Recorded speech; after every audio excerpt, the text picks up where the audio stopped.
Yeah, I just wanted to say this is the wine I had at the wedding. It's my wife and me, and it's gonna go to Dana White. Thank you for coming out in Paris. Bah, c'était une victoire importante parce que l'événement était important. Après, le nom que j'ai pris, c'était pas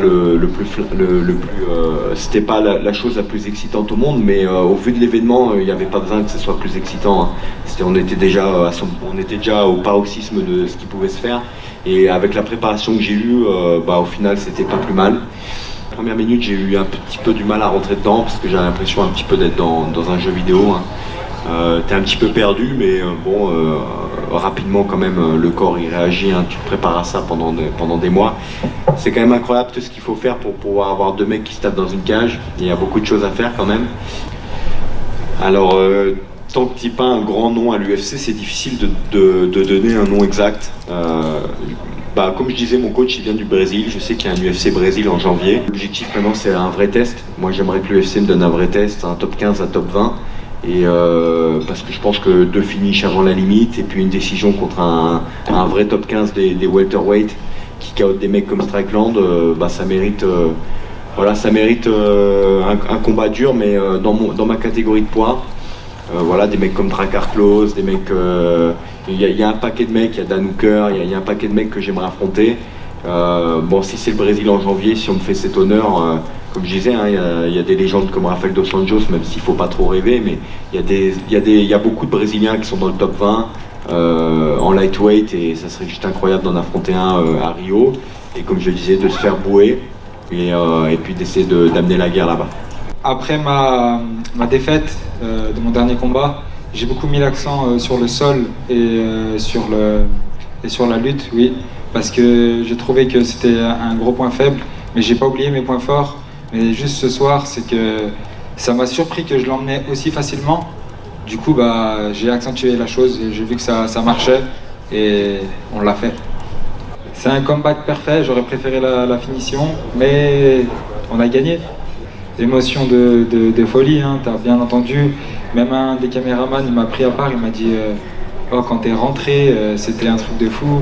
Même durant certaines phases, quand tu l'emmenais au sol ou que tu sortais de moments difficiles et que tu sortais des skills, il m'a dit c'était fou et beaucoup d'énergie dans cette salle. Et bon, t'as lancé un super coup de retourné. Quand tu t'es retourné, justement, tu t'es dit j'espère qu'il va tomber. Purée, j'ai dit quoi? Est-ce que je le fais? Je me suis vraiment posé la question, est-ce que je le fais? Et j'ai dit 1, 2, 3, boum! Et il est tombé. Et j'ai cru que j'allais le finir. Je me suis dit yes, 50 G's. Malheureusement non, mais au moins je suis content de la victoire. Alors crois-moi que quand t'entres en fait au milieu de l'arène, que t'entends tout le public, crois-moi que tu te rends bien compte que t'es à Paris, quoi. On les entend et ça te donne tellement d'énergie. On est monté crescendo. À la fin, j'entends mon coin, donc Grégory Babel, mon ami Sofiane, Fernand Lopez, leur dire bah, écoute, tu veux ça depuis, non? Et Fernand qui me dit on y est là, on y est.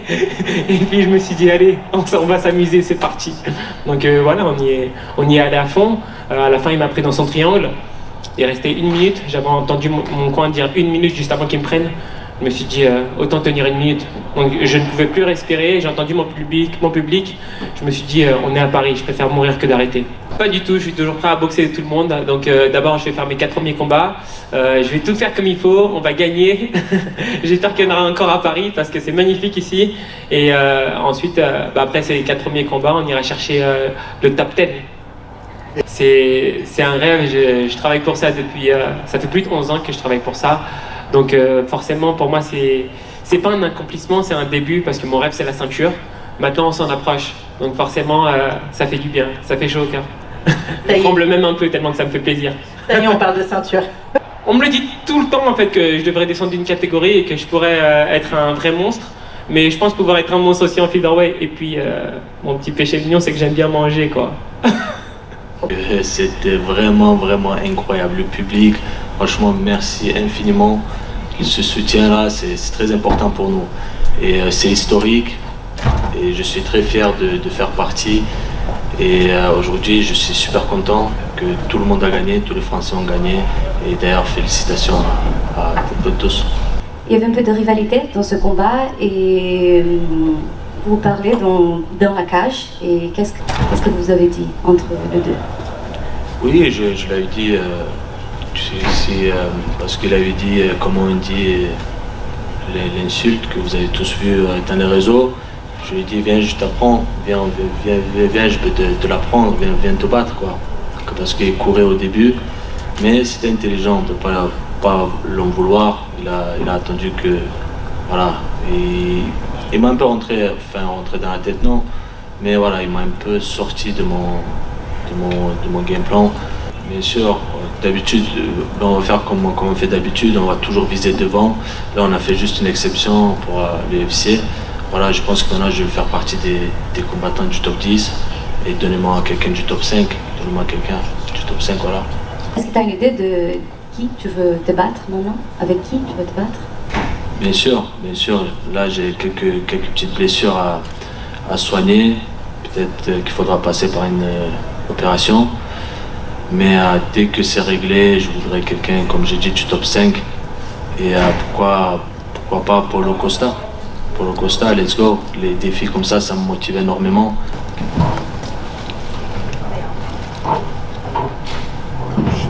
Très beau combat, mais difficile aussi pour toi. Oui. Et en difficulté. Oui. Est-ce que tu peux justement me dire comment t'es parvenu à trouver la faille? Ton travail de sape a payé au final, stratégiquement, c'était plutôt bien. C'était pas mal, c'est-à-dire qu'on a travaillé un peu partout, ouais, c'est vrai. C'était un travail de sape, notamment beaucoup avec le jab. Je pense que ça l'a pas mal gêné. Et puis à un moment donné, quand on commence à rentrer un peu dans le combat, dans le vif du sujet, après un petit peu de dépenses physiques, on a été chercher aussi un peu le corps. D'ailleurs, après m'avoir touché, je suis revenu un peu plus en mode guerrier, j'ai été lui chercher le corps pour essayer de le faire mal. Et ça a fonctionné, j'ai continué aussi avec les jabs, etc. Donc ouais, c'est un vrai travail de sape. Petite question, Francis Ngannou qui était présent ce soir, on l'a vu réagir, même applaudir après ton KO.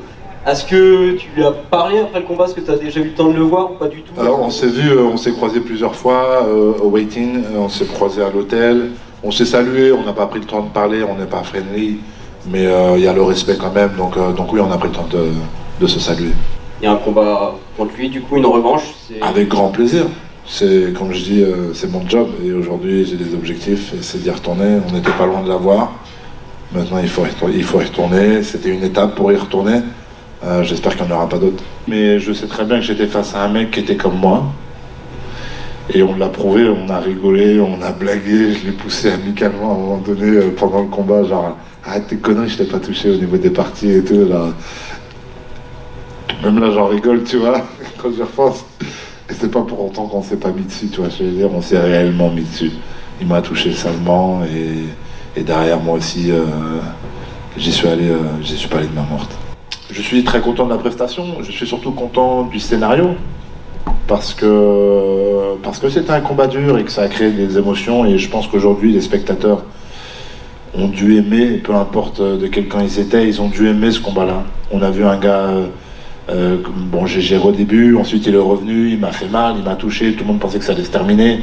Je reviens et je reviens plus fort encore et je termine finalement à mon tour. Donc je pense que tout le monde est content de cette soirée, tout le monde. Et bon, tu l'as durement touché et lui t'a durement touché. À un moment, est-ce que tu t'es senti en péril un peu? J'ai pas eu le temps de me poser cette question-là, j'ai juste eu le temps de voir quelque chose, de réagir, d'attraper et de revenir dans le combat. J'ai jamais, et je pense que, non, j'ai pas eu ce sentiment d'inquiétude ou de dire qu'est-ce qui va se passer, mince, je suis mal au point ou quoi que ce soit. C'est juste qu'est-ce qu'il faut faire maintenant pour faire, tu vois ce que je veux dire? Du coup, il y avait une stratégie particulière face à un puncher hein? Bah, face à un puncher, c'est de pas prendre ses coups, ouais, c'était ça la stratégie. Non, mais autrement dit, toucher, ne pas être touché, c'était la base du plan. Et dernière question pour moi, du coup, il y avait 5 Français. 4 victoires avant toi, toi t'es le dernier en main event, toutes les attentes sont sur toi, en fait c'est toi qui vas faire le final de la soirée. Ouais. Ça met la pression un peu? Oui, ça met la pression, tu sais, j'ai toujours aimé dans ma carrière, quand j'ai débuté, quand j'étais dans le rush, être cette position un peu d'outsider, je suis à l'étranger, personne n'attend rien de moi, tu sais c'est confortable un peu comme situation. Là, on est à Paris, on est chez moi, c'est sur l'affiche, on attend beaucoup de moi. Imagine je perds, imagine le scénario, comment il m'a touché. Imagine, j'aurais perdu quand il m'a touché, t'imagines les scénarios catastrophiques et tout. Bon, ça te rajoute quand même un peu, même si je dis que je suis pas quelqu'un... ça m'a rajouté quand même de la pression. J'ai quand même senti sur les dernières heures. J'étais vraiment content en fait de voir cette ambiance-là. Et c'était pas que pour moi, c'était également pour les gens qui étaient en train de vivre ça, mais c'était également pour c'était un message pour l'UFC aussi, tu vois. Genre de dire, hey, regardez, même Tai Tuivasa, il était en train d'applaudir en mode, quand Bruce Buffer a commencé à faire son speech, cette fameuse phrase mythique, tout le monde a parlé en même temps que lui sur sa phrase mythique. Enfin, je vais dire, waouh, on est en France, premier event, on regarde un peu ce que les gars sont capables de le faire dans le public. J'étais trop content de ça. Sur le high kick que tu revois, dans le troisième, on a l'impression qu'il va tomber comme un chêne, qu'il va s'écrouler, et en fait il tombe pas, et il essaie de te mettre une énorme droite. Ah oui. Tu penses qu'il a feinté? Il a fait semblant de prendre le coup, il a vraiment pris? Il n'a pas besoin de feinter, je sais pas comment il fait, il a un instinct qui est incroyable. C'est sur ses derniers combats d'Eric Lewis, ou non pas Harris, le footballeur américain, bref, son avant-dernier combat, c'est passé exactement le même scénario. C'est pour ça que j'ai pas sauté sur lui. J'ai pas du tout sauté sur lui. Le fait de l'avoir vu dandiner un peu, ça m'a pas mis... j'ai gardé ça en tête en fait. Je savais qu'il restait toujours dangereux et c'est comme ça qu'il a fini ses derniers combats. C'est comme ça qu'il a renversé la tendance sur ses derniers combats. Avoir encaissé un tel knockdown, est-ce que ça change ta vision des choses par rapport à ta carrière et notamment dans l'optique d'une éventuelle revanche contre Francis? Pas du tout, non, ce knockdown m'a absolument pas traumatisé. Il m'a rien fait ce knockdown, il m'a même pas fait mal. Et savoir que tu peux survivre à un tel coup? À un tel coup, savoir que je peux survivre à un tel coup, ouais, c'est bien, mais faut pas trop que j'en prenne quand même, parce que je pense à l'après-carrière, c'est pas... c'est comme un petit trauma, même si ça a été très léger, je pense. Mais je m'en sortirais mieux si jamais je pouvais esquiver tout ça. On parlait de l'ambiance et de l'hymne national aussi pendant ton combat. Est-ce que tu t'attendais à ce que ce soit autant le feu ce soir que ce que ça a été? Non, je sais plus à quel combat. Je sais plus à quel combat, je crois que c'était à celui de Nas. Les gens ont commencé à taper des pieds. Oui, c'est pour Nas. Ben, il a... Ou Roddy, il a dit quoi? C'est quoi? C'est le métro? C'est quoi? This is a train? Ah, mais non, genre les gens tapaient des pieds, c'était incroyable. Franchement, ils ont grave assuré, je suis trop content. Est-ce que tu as un petit message pour ton public français? Ils le savent déjà, mais je leur envoie plein d'amour et plein de remerciements pour ce soir. Et l'histoire continue. L'histoire continue.